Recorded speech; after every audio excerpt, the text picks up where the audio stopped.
Hey guys, it's John here. It's time for a fall garden tour. It's been a while since we've done a tour, you guys, but we've been so busy.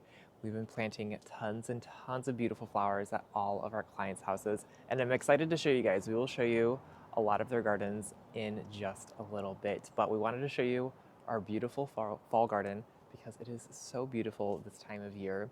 It's been cooling down into the 50s at night, so we decided to wear a robe, nice and chilly. And things look really good, you guys. Things look really good. We had a huge rainstorm last week. We got, I guess, like 3 inches of rain. So some things got a little smushed from all that rain. We haven't gotten a rainfall like that in years, ever since I've lived here. So it's been a long time since the valley has seen that much rain. But all the plants love it. They look really good. So I'll show you guys everything that we have.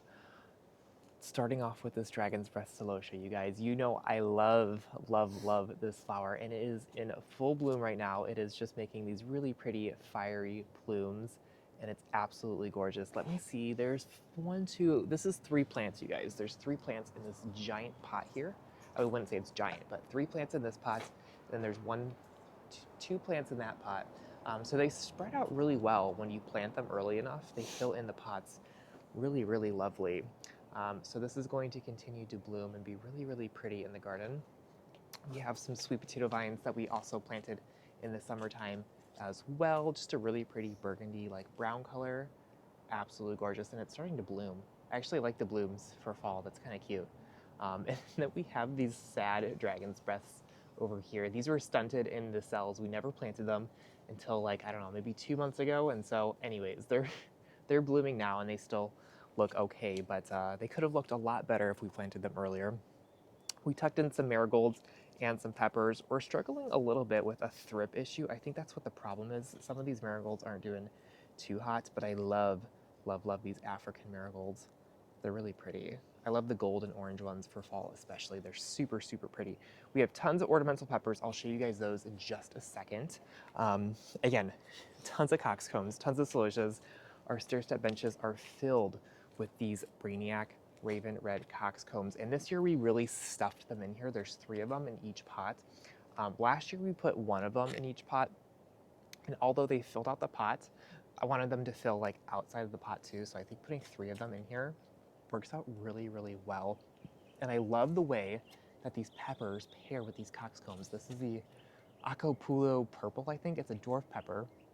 Only gets about 4 inches tall, but it's purple and red. So I think that's perfect with the cockscomb because it kind of has that dark burgundy color to it.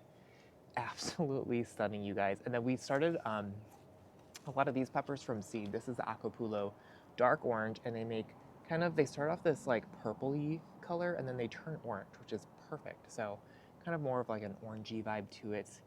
They are so pretty, perfect for the container garden. I think we have some vincas that are starting to seed, but anyways, lots and lots of peppers, you guys. We definitely like way overdid it on the peppers. We do have some calabricoas up there. Again, we're struggling with the thrip issue. Since we are cooling down at night, I think the thrips will go away soon. But we do have thrip issues, and they only affect certain plants. Like, they really don't affect the celosias too much, but they seem to be affecting the calabricoa and the marigolds for whatever reason. So actually, no, they are affecting some of the celosias over here. I'll show you guys that in just a second. But anyways, we have some really pretty grasses. This is the purple fountain grass back here. After that rainstorm, it was just all flattened out. It was kind of crazy. And then this is our second stair-step bench. We have a ton more of the dragon's breath celosias back here, the cockscomb celosias over here. Some of them are older succession, so they don't look that great, but they still are super pretty in the garden for the fall. We have, this one's the Mad Magenta. You can kind of tell this is the magenta, this is the red. It's very similar, but I think the magenta is actually a really good contrast with the red. I just love it. It is so beautiful. And this dragon's breath is like almost like a translucent. You can kind of see like magenta tones if you go like deeper in, which is really, really fun. I love it. And it'll get bigger and bigger and more wispy. It's just so pretty. So, so pretty. And like I mentioned in previous videos, you guys, the dragon's breath celosia is triggered to bloom from the shortening of days. So it blooms like starting in late September. So it's one of the last celosias to bloom, but it is definitely worth it. In front of it, we have some zinnias. gosh, I think we planted these in July from seed. So, you know, they're still pumping out tons of blooms, but they're kind of on their last leg. They're a little bit leggy down in the centers, but they're still super, super pretty. I'll show you guys the main display garden. It looks kind of wonky right now. Our mahogany hibiscus got a little flattened out by this rain, but it's kind of fun to see it bend and curve and kind of be kind of wonky. I want these tall, straight stems. I was gonna like hack it back and have it grow out, but in the fall time, you guys, these stems here, they drop their leaves and you're left with this like maroon stem in like December time. And that's perfect for like all the Christmas vibes. It almost gives like a dogwood like vibe in the garden. So we'll have all of these in the back and they'll look really, really pretty. So I'm excited for that in December, and they will bloom probably next month. They'll start to bloom. But anyways, we have some more dragon's breath celosia here. This is the purple, intense purple celosia. And I think this is where we're having a little bit, or we had a little bit of thrip issue down below the older buds, like these over here. They came out kind of brown, and I think it's kind of related to thrips. I'm gonna do some more research on it, but I never had issues with that in the past. But this year we do. But anyways, they look really good. They fleshed out a new set of blooms, and now they look really, really happy in the garden. I just love this like dark, deep, dark, ultraviolet color, especially this time of year, just that moody, moody, moody purple. And it looks so good with the dragon's breath celosia. Down below, we have a casualty. I think this was from the rainstorm. I think we got so much rain that it literally drowned some of these cockscombs. They don't love to be sitting in water. So anyways, we're gonna remove that and kind of tuck in some other plants. That's the beautiful thing about growing things in containers, is that when something looks bad, we can actually just take it out of the garden and then shuffle the plants back and maybe add some other ones in and kind of rearrange it and make it look exactly how we want it to. So anyways, we have some really pretty other plants in here. This is the Alternithera. I think this one's Purple Prince, but we actually started this one from seed in June, and it's done really, really well. I'm obsessed with it. It makes a really good cut, like filler. These stems actually are pretty long, and you can propagate this exactly like a coleus would. You could stick it in some soil or some rainy. You want to be in the video? Yeah, you want to show him some flowers? Yeah, you do. Yeah, he loves it. He loves it. We have more marigolds. Yeah, you like the marigolds. This one's called Durango Bee. And if you guys get close up here, they actually, Rennie, we gotta show them some flowers. I'm so sorry. They start off this like deep magenta color, not magenta, like burgundy color. It's so pretty. And then they fade to this like more like honey. It's beautiful, absolutely stunning. So I love having this one. Again, this one's called, the series is Durango, and the color is called Bee. So Durango comes in like, I love the red and the orange too for fall. Marigolds are just perfect for fall, really any color. Next year I want to try this variety called Strawberry. I think that one's going to be really, really pretty. And I might try that one actually in the springtime. That would be absolutely gorgeous. So we have more cockscombs, you guys. You know we love, love cockscombs. This one is called Dracula. Look at that. It kind of looks exactly like the Brainiac Raven Red, just like the heads are a lot bigger. I thought this plant would get taller, and I think it actually could get taller, but it bloomed on a little bit shorter of a stem. But honestly, look at that. I'm absolutely obsessed with it. It is so, so pretty.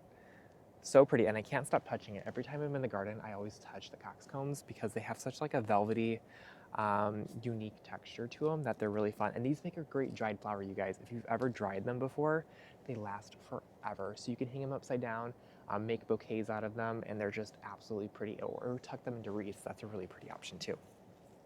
This is a coxcomb. Back here we have more of them called Twisted Orange. This one's a new variety called the dark leaf twisted orange, and it actually has these really pretty like gold sparkles to them.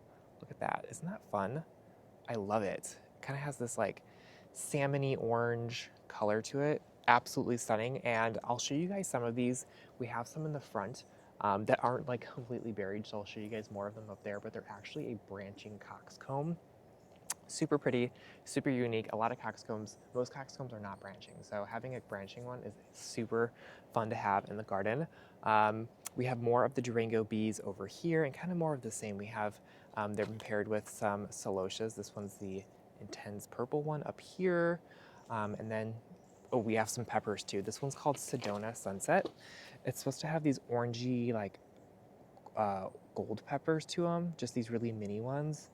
Look how fun that is, just like little sparkling peppers. And they're so tiny. They are so tiny. They are the cutest thing over here.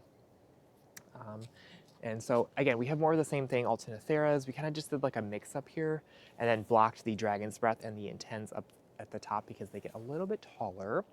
We do have a Twisted Gold over here. This one's more of a yellow gold. I think it's yellow, but this is one plant, you guys. One plant making 1, 2, 3, 4, 5, 6, 7 blooms right there. Wow, yeah, that's a lot. That's awesome. And I love this combo here with the Durango bee, the gold coxcomb, and then the not the Alternanthera. Yeah, it's Alternanthera.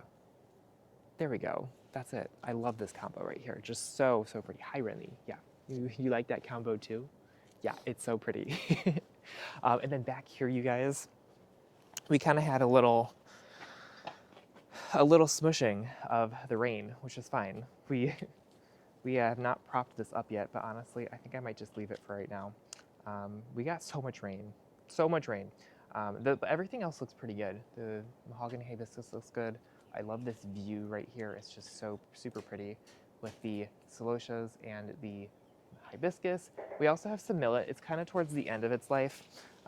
This one's the purple prince, or no, copper prince. And it's done really well. It's kind of drying out, so it's going to be a really pretty, like kind of like a corn husk vibe in the garden, and they do smell a little bit like maple syrup, so we love that. Over here, you guys, we have kind of more of the same Dragon's Breath celosia, more of the coxcombs, more of the calibrachoa over here. I think they'd be blooming more. We did fertilize them yesterday, so hopefully they'll push out a ton more blooms, but we went for more of a like a Moody color palette. I'll show you guys some other ones that are blooming, but this one's called Dracula, just more of like a magenta color. That one's really pretty. And then blue, really it's like a purple, like a dark purple. That one's really pretty. And then we have an orange one over there, but I'll show you guys that in just a second. We tucked in an extra mahogany hibiscus back here. And this one's actually on its second year. They are like tender perennials in zone 9, so if you have a warmer winter, they'll overwinter for you. So anyways, just keep that in mind. This one's the big Dragon's Breath. I think there's 7 plants in here. We probably could have only put like 5 in there and probably would have been just as full. But this one's massive. It probably spans like, I don't know, 2 feet wide. But I just love it because it's kind of like a giant mum. It's just gonna spill out of the container and look absolutely stunning. So anyways, we're obsessed with those. More of the, bless you, Renly. Renly's sneezing away all this dirt. So more peppers down here. We have so many peppers, you guys. Oh, and show them the calibrachoa. That's the orange one that we have too. That one's really, really pretty. I love that one. Just that nice like orangey salmon color. Super pretty. More marigolds, more of that Durango bee up there. This one is the zinnia. I don't think I mentioned the name of the zinnia, but this one's called Magellan Salmon. We have these available on our shop, as well as the marigolds down there too, but this one's just a really pretty combo. And then up here, this is kind of where I put like just extra plants, so lots of peppers, lots of purple peppers, lots of orange peppers, just a mix of all the peppers that we have. And now they're really coming into really good flushes, so they're gonna be really pretty. And I'm just, oh, look at that calibrachoa. That color is just perfect for fall, that moody color. And I think Dracula is just the perfect name for this one. And then this is our last stair step bench.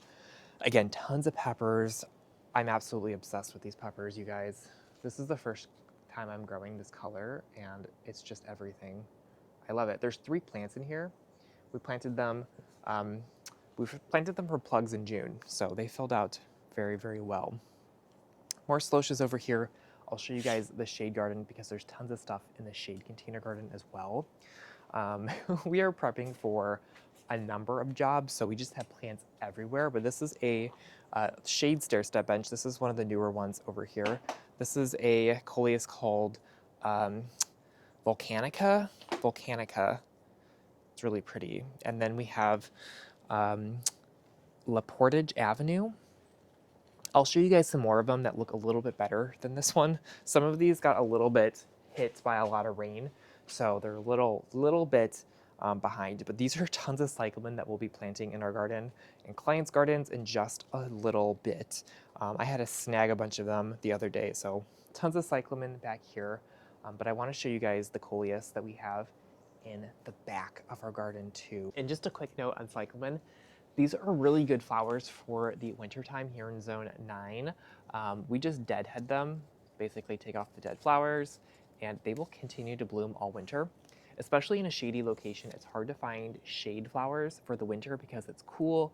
A lot of shade flowers like begonias and impatiens and coleus like a little bit warmer temperatures, and the cyclamen do better when it's a little bit cooler, like 60s and 50s during the day. Even like 70s are fine for them. And the cooler nights, they can take the cooler nights and a light frost pretty well. So we love using cyclamen.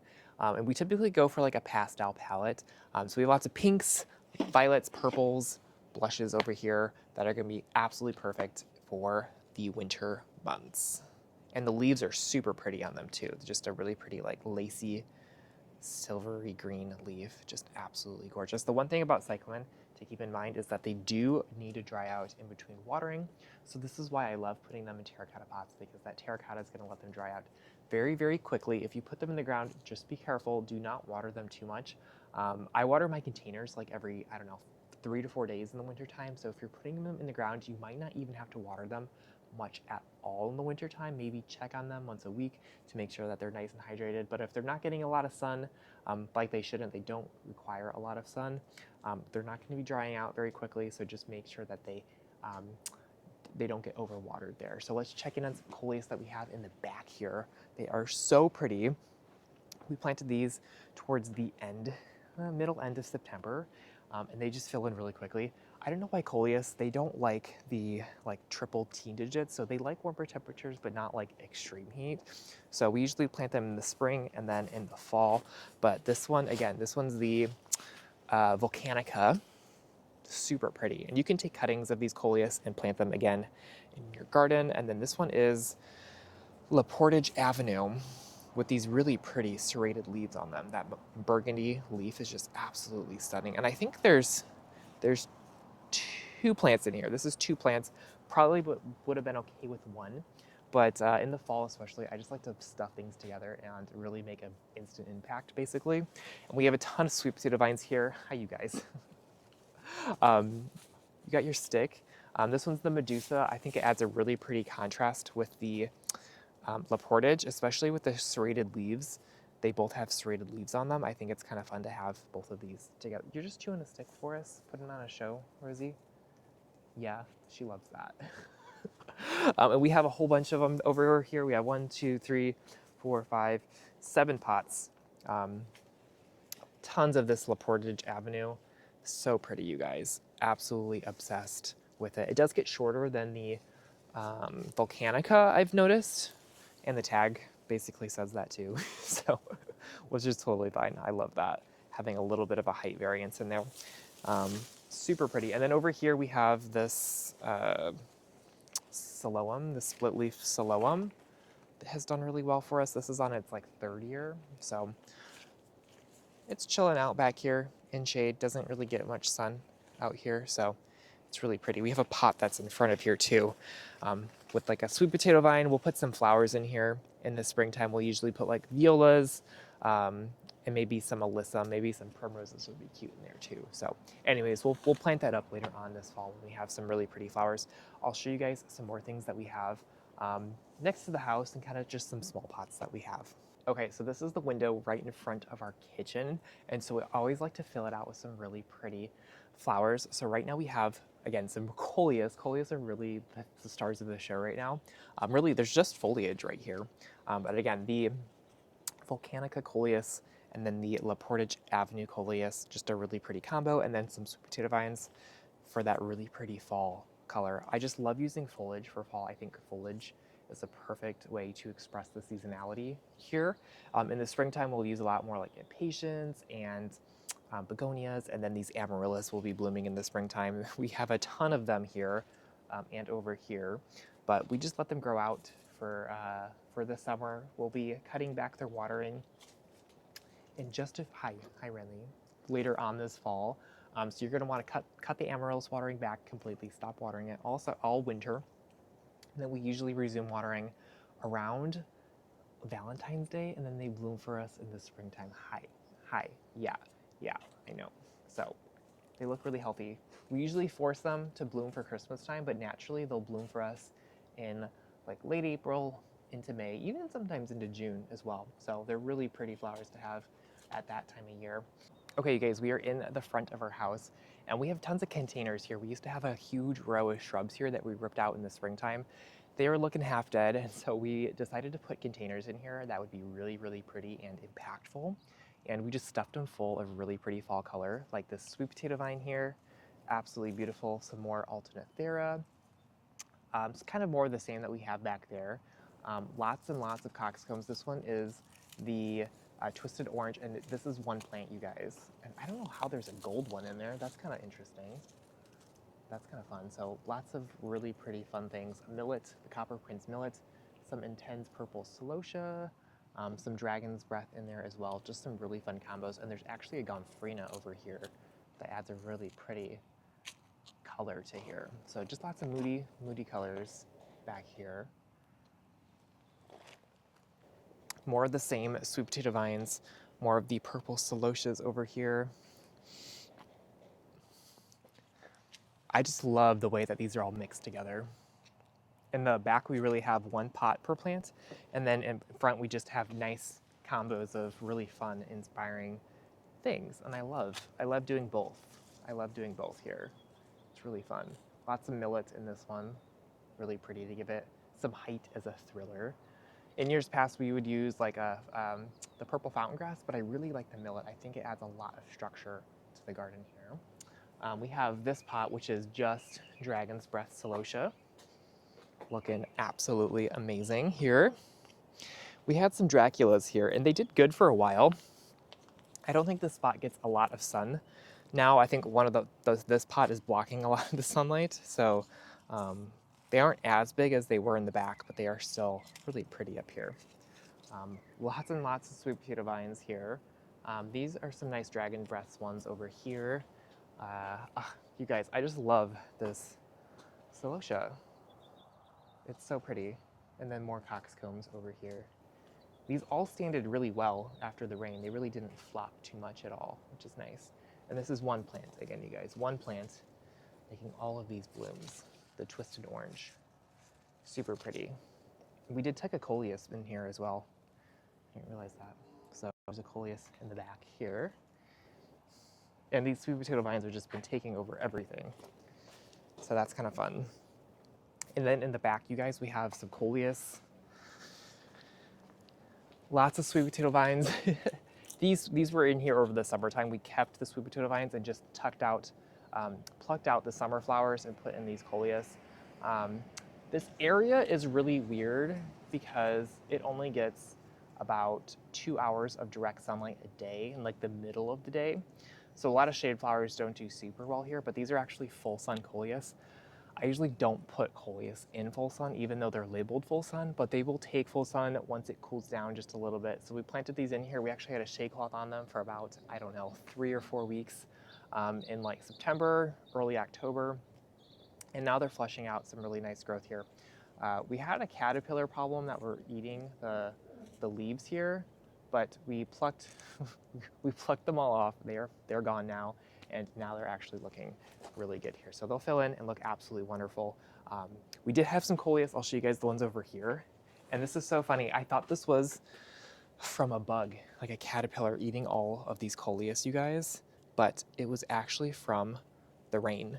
So we don't have gutters on our house. We have just like, it just streams straight off of there, and then it just waterfalls down and crushes these plants. So anyways, this was from the rain. So I got to be careful. Whatever I put in here has to be able to take all of that. So I may end up moving this pot because I don't think any of the flowers that I'm planting, besides like a sweet potato vine, could handle like a waterfall full of water. So anyways, you guys, that is it for today's video. We still have our store online filled with all of our favorite seeds and corms. It is now time to plant all your ranunculus and anemones, so snag your corms now, especially if you live in zones 8, 9, 10. Now's a great time to plant all of your corms.